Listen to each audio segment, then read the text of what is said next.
మార్కెట్లో ఉన్న ఇతర ఎస్యూవీలకు పోటీగా హ్యుందాయ్ మోటార్ భారత్లో క్రెటా ఫేస్లిఫ్ట్ ని విడుదల చేసింది. అద్భుతమైన డిజైన్, ఫీచర్ అప్డేట్లతో సరికొత్త లుక్తో జనవరి 16న లాంచ్ చేశారు. ఔటర్ డిజైన్ విషయానికొస్తే బానెట్పై ఎల్ఈడీ స్ట్రిప్ లైట్లను కనెక్ట్ చేసే పెద్ద గ్రిల్, స్ప్లిట్ ఎల్ఈడీ హెడ్ ల్యాంప్లు, కొత్త బంపర్, సిల్వర్ ఫాక్స్ స్కిడ్ ప్లేట్ను కలిగి ఉంది. వెనుక connecting LED tail light setup, సరికొత్త బంపర్, షార్క్ ఫిన్ యాంటెన్నా, వాషర్లతో కూడిన వెనుక wiper, high mounted stop lamp ఆకట్టుకుంటోంది. ఈ కొత్త Creta robust emerald పెల్, fiery red, ranger khaki, abyss black, atlas white, titan grey, atlas white with black రూఫ్లతో సహా 7 కలర్లలో అందుబాటులో ఉంటుంది. లోపలి భాగంలో రీడిజైన్ చేసిన డాష్బోర్డ్, సెంటర్ కన్సోల్ లేఅవుట్తో సరికొత్త క్యాబిన్ ఇచ్చారు. ఫీచర్ల విషయానికొస్తే 10.25 అంగుళాల twin display infotainment, instrument cluster, multi spoke steering wheel, redesign చేసిన ఏసీ వెంట్లతో కొత్త ఎయిర్ కాన్ ప్యానెల్,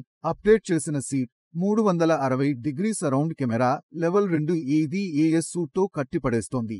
ఈ కొత్త క్రెటాలో 19 Hyundai smart sense, level 2 ADAS features, 70+ safety features, 36 standard features ఉన్నాయి. అంటే 6 airbags, all wheel disc brakes, EBC వంటివి ఉన్నాయి. ఈ కారు భారత్లోని మిడ్ సైజ్ ఎస్యూవీ సెగ్మెంట్లో Kia Seltos, Maruti Suzuki Grand Vitara, Toyota Urban Cruiser Hyryder, Skoda Kushaq, Volkswagen Taigun, MG Astor, Honda ఎలివేట్లతో పోటీ పడుతోంది. దీని ధర 11 లక్షల నుంచి ప్రారంభమవుతుంది.